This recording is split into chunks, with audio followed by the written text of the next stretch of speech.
इसके बाद संध्या वर्मा जी पूर्व निगम पार्षद हैं इस इलाके के, और इनका ये मानना है कि जिस तरीके से दिल्ली पुलिस खास तौर पर गौरी नाम की महिला को पूर्णतया सपोर्ट कर किसी दूसरे के फ्लैट को जबरन खाली करा दिया जाता है और फिर उसमें गौरी को पूर्ण रूप से समर्पित कर दिया जाता है, ऐसे में पुलिस पर एक सवाल या निशान खड़ा होता है कि आखिर यदि इस तरह की धोखाधड़ी पुलिस ही करती रहे तो फिर आम जनता का क्या कुछ होगा। जो 25 तारीख की घटना की, उससे पहले बताऊं, मैं 25 तारीख की घटना बताती हूं कि मैंने आज तक कोई भी लॉ ऐसा नहीं पढ़ा और मैंने काफ़ी वकील साहबों से भी बात की है। पुलिस को कोई राइट ही नहीं है कि ताले तोड़वा के और किसी को अंदर कब्जा दिलाने का, लेकिन ऐसा मैंने फर्स्ट बार सुना। 25 तारीख को मेरे यहाँ पे किराएदार है कमल शर्मा जी, उन्हें 2016 में 2 फ्लैट लिए थे और एक गौरी नाम की महिला वो जिसमें रह रही है वो भी उन्हीं का फ्लैट है, कब्जा करके रह रही है। एक उसका जो पति बना ओढ़ है वो भी उसी का खरीदा ओढ़ है, वो भी कब्जा कर गए। लेकिन उनके पास फ़ोन आया कोई 2 बजे के करीब कि भाई काफ़ी पुलिस 30-40 की संख्या में पुलिस वाले हैं और वो ताला तोड़ रहे हैं और गौरी वहाँ पे मौजूद थी। तो उन्होंने मुझे बताया, तो और किराएदारनी का भी मेरे पास फ़ोन आया, तो फिर हम सब लोग वहाँ पे गए। तो जब हम लोग गए तो हमने देखा कि एक ताला तोड़ने वाला था, पुलिस खड़ी थी और गौरी भी खड़ी थी, लेकिन और पुलिस वालों ने तो इतना कुछ नहीं किया। लेकिन उसके फ़ौरन बाद मैंने कहा भाई आप ताला कैसे तोड़े, ऐसा नहीं है, अगर जिसकी सिफारिश नहीं होगी तो उसके साथ तो ऐसा गलत काम होगा। लेकिन दुख इस बात का है कि जिस पुलिस वालों ने हमारे साथ बेतमीजी की, ताले तोड़े, उस बच्ची के साथ किया, किराएदारनी के साथ किया, उन पर कोई कार्रवाई नहीं हो रही है। जबकि पुलिस का यही ऑर्डर है, भाई कोर्ट का भी ऑर्डर है कि अगर कोई महिला किसी की कंप्लेंट देती है तो कार्रवाई होती है, लेकिन यहाँ तो बिल्कुल। और हाँ, एक और घटना मुझे पता चली कल से कि डीसीपी मैडम को यही नहीं पता है कि 2 फ्लैट है, ज्वाइंट सीपी मैडम को यही नहीं पता 2 फ्लैट है। अच्छा मैडम, कुल मिला के कितने फ्लैट खाली करवाए गए थे उस दिन 25 जनवरी 2023? 25 जनवरी को 2 फ्लैट खाली कराए गए हैं और उसके सामने एक दुकानें भी बनी और थी, उसमें भी कमल शर्मा जी का कब्जा था काफ़ी दिन से। लेकिन मेरे को ये समझ नहीं आ रहा कि 19 में गौरी ने एक फ्लैट में बिजली लगवाई है। 19 जनवरी को नहीं, जो 19 चला गया साल 2019, हाँ, वो भी पहले जो थे खुशबू के नाम से थी। लेकिन आप बताइए, आप उसको आधार बांध के आपने नीचे का भी तोड़वा दिया ताला, आपने दुकानों का भी तोड़वा दिया। लेकिन ये भी पुलिस को, जो ये एसएचओ है भाई, या तो ये जो ऑफिसर है ये हमें गुमराह कर रहे हैं, इनकी आपस में, मेरे को तो लगता है कि इनके आपस में मिली भगत है और गौरी ने इन लोगों को पैसा दिया है और इनका पैसा ऊपर तक गया। मैं तो आज दिल से कह रही हूँ। क्या पुलिस ने आपको कुछ ऐसे दस्तावेज दिखाए जो कि जिसके आधार पर गौरी अपने आप को मालिक बताती है उस फ्लैट? हाँ, इस बात की भी घटना है। पीजी सेल के एसीपी साहब भी थे, उन्होंने भी ये कहा कि ओनर तो कमल शर्मा है, लेकिन वो रेंट एग्रीमेंट दिखा रही है। क्या रेंट एग्रीमेंट से आप उसके मालिक हो जाओगे? और जो इन्होंने हम पे ट्रेस पास कहा और आप, वो तो कोर्ट आपसे पूछेगा, लेकिन हमसे तो कहते हैं आप कोर्ट जाओ। आपने गौरी से क्यों नहीं बोला कोर्ट जाओ? इन्हें पूरा मालूम है कि गौरी के पास कुछ है, क्योंकि गौरी तो इसी तरह की काम करती है। अब गुप्ता जी का मैटर आ गया, मैंने कहा जी आपने गुप्ता जी का भी कुछ नहीं, हाँ कर रहे हैं। मेरी तो समझ से ये बाहर है और मैं तो देखिए ये कर रही हूँ, मैं अभी 2-3 दिन देख रही हूँ, नहीं है तो मैं तो देखिए अपने अपमान का बदला लूँगी और हम तो हेडक्वार्टर या अमित शाह जी की यहाँ कोठी पे किराएदारनियों के साथ बैठ जाऊँगी, क्योंकि इस तरह का ये घटना जो हो यही है। फिर तो इनका एक धंधा चल चुका थाने से और ये अपने ऑफिसरों को या तो गुमराह करते हैं या इन ऑफिसरों को सब पता है। आप मुझे ये बताइए कि जो गौरी का बार बार आप जिक्र कर रहे हैं, तो गौरी से क्या पहले से भी आप उनको जानते हैं, या वो किस कैटेगरी की, वो किस टाइप की औरत है, कि या फिर उसका यही धंधा है कि वो दूसरों के फ्लैट पे जाके कब्जा करती हैं और वो पुलिस महकमे के साथ मिल जाते? नहीं, गौरी को मैंने गौरी का नाम सुना तो था, लेकिन मेरी गौरी से कभी मुलाकात नहीं हुई थी, क्योंकि मेरे यहाँ पंकज प्लाजा में भी उसने कब्जा किया था। और गौरी के बारे में तो मैं इतना सुन चुकी हूँ इस टाइम कि वो लोगों को पता नहीं इतना गुमराह करके लोगों से पैसे ठगती है, और इसका तो रिकॉर्ड ही बहुत ख़राब है। इनका एक गिरोह है त्रिलोकपुरी में, इसका एक होने वाले पति हैं, वो मुझे पता नहीं पति हैं क्या है, मुझे तो समझ में नहीं आ रहा। इनका एक गिरोह बन चुका है और ये इसी तरह से मकानों पे, दुकानों पे, फ्लैटों पे कब्जा करते हैं पुलिस की मिलीभगत से। तो कुल मिलाकर ये साबित हो रहा है, या जैसा भी आप बता रही हैं, कि गौरी जो है वो खासी मतलब इसमें एक चालाक किस्म की औरत भी है और उनके साथ पुलिस हमेशा खड़ी रहती है। नहीं, चालाक है वो। अगर कोई जेंट्स जाता है तो उस पर छेड़छाड़ की FIR भी होती है, और पुलिस बकायदा एक 70 साल के सीनियर सिटीजन को गाड़ी में भी बैठा के ले जाती है। इससे बड़ी क्या बात हो सकती। देखिए उसकी है सेटिंग तो है, उपराष्ट्रपति जी का यहाँ से फ़ोन आता है, अफसर दबाव में आते हैं, और थाने में तो उसकी सेटिंग है। मैं तो ये कह रही हूँ, आप भैया 24 तारीख की 8 बजे की फुटेज निकाल के देख लो कि वो पन्नी के अंदर क्या लाई थी गौरी। हमारी इस बात को भी नहीं मानना जा रहा। भाई कैमरे तो थाने में है ना, तो खुद पता चल जाएगा एक सेकंड SHO साहब को क्या देखे गई है। तो मैम, जब आपको ये पता चला कि आपके फ्लैट पर कब्जा हो चुका है, तो पहला स्टेप जो होता है FIR का या जो कुछ भी पुलिस के नॉलेज में डालने के लिए, तो इस पे आपने कुछ पहल भी किया था? हाँ, पहल भी किया। कमल शर्मा ने वो भी दी है, कंप्लेंट भी दी है कि गौरी नाम की महिला इस तरह से मेरे फ्लैट पे कब्जा कर सकती है, ताले तोड़ सकती है। पुलिस ने कमल शर्मा जी से बयान लेने की जरूरत नहीं समझी, गौरी को बुलाने की जरूरत नहीं समझी, और सेकंड SHO साहब तो गौरी को बैठा बैठा के चाय पिला रहे हैं उसी दिन से, जब से SHO साहब गए थे पुराने वाले।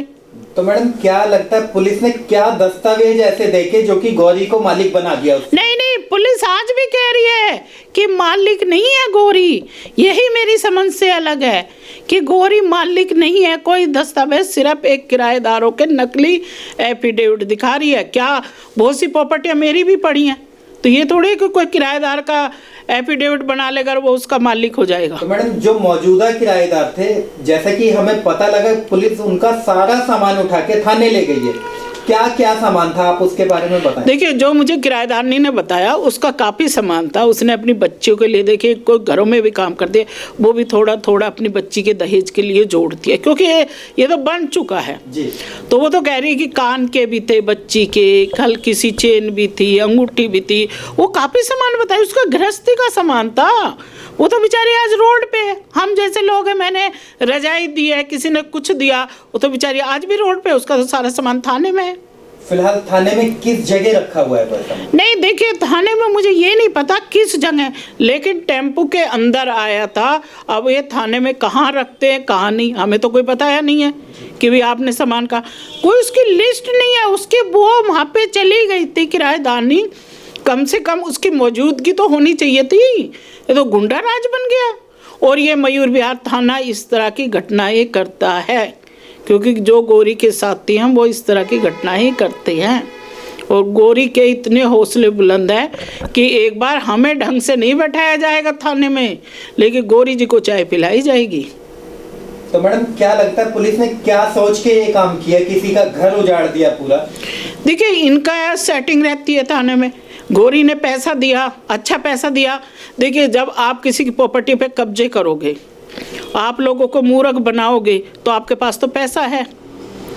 और कि वो कमल शर्मा जी बेचारे शरीफ आदमी हैं, तो इसने थाने में, इसके अलावा भी मैं एक महिला हूँ, मैं ज़्यादा नहीं बोलना चाहती कि गौरी वैसे भी, जो मैंने इसके बारे में सुना है कि ये गलत काम भी करती है। और एक और घटना मुझे पता चली है, ये तो जिस महिला का कोई पति भी नहीं होता है तो पति भी ढूंढ ढूंढ के कहती है तू इससे शादी कर ले, तू इससे शादी, उसमें भी दलाली लेती है। मेरे पास ऐसी महिलाएं भी हैं। नाम कमल शर्मा है जी। मामला ये है कि 2016 में मैंने ये फ्लैट्स खरीदे थे और ख़रीदवाए थे मेरे को गौरी नाम की महिला और उसके पति राजकुमार ने। उससे पहले गौरी नाम की महिला अपना फ्लैट 70 नंबर जो कि DDA में है वो मुझे बेच चुकी थी, जिसकी मेरी बैंक ट्रांजैक्शन के थ्रू सारी पेमेंट हुई थी। उन्होंने कहा था कि हम साल 6 महीने में खाली कर देंगे, जब तक आप काइंडली एक ह्यूमैनिटी के नाते मैंने कहा चलो कोई बात नहीं, आप खाली कर देना। इन बिटवीन उन्होंने मेरे को ये 2 फ्लैट सस्ते मिल रहे थे, कह रहे जी सर सस्ते मिल रहे हैं दिलवा दो। तो ये प्रॉपर्टी डीलर का भी काम करते थे, तो इन्होंने मेरे को ये 2 फ्लैट दिलवाए और 2 फ्लैट दिलवाने के बाद में इनको कमीशन भी दी, इनको मैंने 30,000 रुपया। और उसके बाद में मैंने उनको थोड़े दिन बाद उसको थोड़ा सा रिपेयर वगैरह भी करवाया। रिपेयर करवाने के बाद में मैंने उनको किराए पे भी दिया, जिसका अगर आप देखेंगे तो ये मेरे किराएदार का एग्रीमेंट भी 2017 से लेके 2018 तक का मेरे पास में पड़ा हुआ, मेरे नाम से बना हुआ। फिर उसके बाद में मैं अपने काम के सिलसिले में कुछ एक्स्ट्रा लोडिंग आ गई थी मेरे पास काम की, तो मैंने वो इस पर ज़्यादा ध्यान किराएदार से खाली करके चला गया था। खाली करके चलने के बाद में मैंने उस पर ताले लगा के मैंने कहा कि मुझे किराए पे नहीं देना है अब आके बाद में देखूंगा, साल 2 साल बाद। बिटवीन फिर बाद में क्या हुआ कि इन लोगों ने एज ए केयर टेकर चाबी इनके पास थी, क्योंकि गौरी ने, अच्छा, क्योंकि गौरी और राजकुमार ये दोनों एक ही हैं, तो इनके पास चाबी एक रह गई थी। तो इन्होंने कहा कि सर कोई आए कोई ख़रीदने के लिए या बेचने के लिए तो मेरे को आप दिखाने के लिए आप चाबी दे दीजिए। अच्छा, इन बिटवीन 2019 में स्टार्टिंग में ये गौरी नाम की महिला मेरे दफ्तर में भी आई कि आपने तो बेचना ही है, तो आप मेरे को जितने में आपने लिया 2-3 लाख रुपए ऊपर रख के आप ये फ्लैट बेच सकते हैं। अगर आप कहेंगे तो मैं उसकी वीडियो फुटेज पूरी आधे घंटे की मेरे पास पड़ी हुई है, ये बेच देंगे। तो मैंने कहा तुम्हारे पास पैसे तो है नहीं, तुमने पहले ही अपना मकान मेरे को बेचा हुआ है, उसके अलावा तुमने और पैसे भी ले रखे हैं मेरे से। जैसे चेक बाउंस इनके चेक भी काफ़ी बाउंस हो गए, कई लोगों के, मेरे नहीं कई लोगों के बाउंस हुए। फिर इन बिटवीन मुझे ये भी पता लगा कि एक अपना देवेंद्र मोहन गुप्ता जी हैं, इनका झगड़ा चल रहा है, उनके बेसमेंट पे इन्होंने कब्जा किया हुआ है, कमर्शियल स्पेस है, वो उन्होंने कोर्ट से जीत के खाली भी करवाया। तो इन्होंने कहा कि नहीं जी आप ऐसा कीजिए, आपने तो नई गाड़ी लेनी है, हम आपको 26 लाख की गाड़ी दिलवा देंगे और 5 लाख के चेक दे देंगे, 31 लाख में आप हमसे डील कर लो, जो कि मैंने एक्सेप्ट नहीं किया। मैंने कहा ये पहले गाड़ी दिलाइए, 3 साल के लिए लोन लेंगे, 5 साल के लिए लोन लेंगे, फिर 3 साल में लटकता रहूँगा, आपने पेमेंट नहीं की तो फिर पेपर मैं तभी दूंगा आपको जब गाड़ी का मेरा लोन क्लियर हो जाएगा। लेकिन ना तो मुझे गाड़ी मिली, ना हम कोई ऐसा इन्होंने आगे प्रपोजल किया। उसके बाद में ये अपना कब्जा करके एग्रीमेंट बनाते रहे अपने नाम से। फ्लैट के पेपर मेरे पास है original, from original allottee to last सारे पेपर मेरे पास हैं। इन लोगों ने मेरी एब्सेंस में झूठे एग्रीमेंट बनाए किराए के और उसको किराए पे चढ़ाने लग गए, क्योंकि चूँकि एक चाबी थी। दिसंबर में मुझे पता लगा, आगे 2022 में ऐसी बात है, मैं वहाँ गया, किराएदारों से बात की, जब सब लोगों को वहाँ ये पता लगा कि ये फ्लैट इनके नहीं है। वैसे सब लोगों को जानते थे कि ये फ्लैट इसके नहीं है, लेकिन कोई बोलता नहीं था सामने, क्योंकि चूँकि मैं प्रेजेंट नहीं था उस दौरान, में बाहर रहा, 2 साल कोरोना की वजह से भी हम नहीं जा पाए। तो उसके बाद में जब मैं वहाँ पहुँचा, पहला तारीख वाक़या है 9 तारीख का, तो 9 तारीख को जब मैं वहाँ पहुँचा तो जो पहला एक किराएदार है उसने मेरे को देखते ही खाली कर दिया। कोई उसमें ताला नहीं लगा हुआ था, मेरे सामने सामान लेकर गए, सारा मोहल्ला जानने वाला है, हमने उसकी वीडियो भी बनाई हुई है, मैंने अपने ताले लगा दिए। उसके बाद में बाकी किराएदारों को भी पता लग गया भी ये महिला तो फ्रॉड है और ये हम ना फंस जाएँ। तो उसके बाद एक महिला जो पीछे सलमा नाम की जो रह रही थी, वो हमारे ऑफिस में आई। ऑफिस में आके उसने मुझे बोला कल मैं सर खाली कर दूंगी फ्लैट को, मुझे अपने पुलिस के पचड़े में नहीं पड़ना है, किसने मेरे से 3 लाख रुपया ले रखा है। मैंने कहा भाई अपना पैसा वसूल करो इससे पहले, इसने तो लोगों के पैसे मार रखे हैं बहुत। उसने 3 लाख रुपये अपने इससे वसूल किया। अगले दिन उसने हमें इन्फॉर्म कर दिया, हम वहाँ पहुँचे तो इसने क्या किया, जो कि इसकी आदत है, एक गुरदीप नाम की बूढ़ी सीनियर सिटीज़न है, उसको ये आगे कर देती है, उसको ये डेली शराब वराब पिलाती है और उसके उल्टे धंधे हैं। तो वो उसको आगे करके उसमें घुसाने की कोशिश कर रही थी। दरवाज़ा खुला हुआ था, हम लोगों ने उसे घुसने नहीं दिया। पब्लिक की मौजूदगी में अपने ताले लगाए, 100 नंबर पे फ़ोन किया, 100 नंबर वाले आए। 100 नंबर वालों ने भी इसको, गुरदीप को, महिला को, जो बुजुर्ग महिला थे, उसको डांटा कि इस उम्र में ऐसे काम करते हुए अच्छा नहीं लगता। उस समय कोई गौरी वहाँ प्रेजेंट नहीं थी, कोई कुछ नहीं था। उसके बाद हमने ताले लगा के 21 तारीख को, ये वाक़या है 17 तारीख का है, तो मुझे बीच में डाउट हुआ, लोगों ने फ़ोन किया कि आपके ताले तोड़ सकती है। 21 तारीख की ये एप्लीकेशन मैंने मयूर विहार थाना में दी हुई है कि मेरे को इस महिला से खतरा है, ये ताले तोड़ने का काम करती है, कब्जे पहले भी कर चुकी है, इसके अगेंस्ट में केस चल रहे हैं, तो ये 21 मुझे प्रोटेक्शन दी जाए, अगर ताले टूटते हैं तो पुलिस जिम्मेवार होगी। उसके बाद में इस एप्लीकेशन पे पुलिस ने कहा ठीक है जी हम देखेंगे। लेकिन इसके 1 महीने से भी ऊपर 25 तारीख को आके पुलिस ने, मैंने ओरिजिनल पेपर भी सब जगह दिखाए, उन्होंने कोई तवज्जो नहीं दी मेरे को। और इनके कहने पे जो भी कहा, मेरे को तो हर जगह यही सुनने को मिला जी कि इनके बड़े ऊपर से इसके फ़ोन आ रहे हैं, कोई मिस्टर हमीद अंसारी हैं उनकी मिसेस के, कोई सतीश है वहाँ पे, कोई भी उसके आ रहे हैं। तो हमने कहा जी देखो जी हमारे पास तो सारे पेपर हैं, लेकिन कोई न देते हुए, जबकि मैंने 21 तारीख की जो एप्लीकेशन दे रखी है प्रोटेक्शन की, उसके बाद भी 1 महीने 4 दिन बाद पुलिस 40-50 पुलिस वालों को लेके सेकंड SHO साहब मौके पर पहुंचे।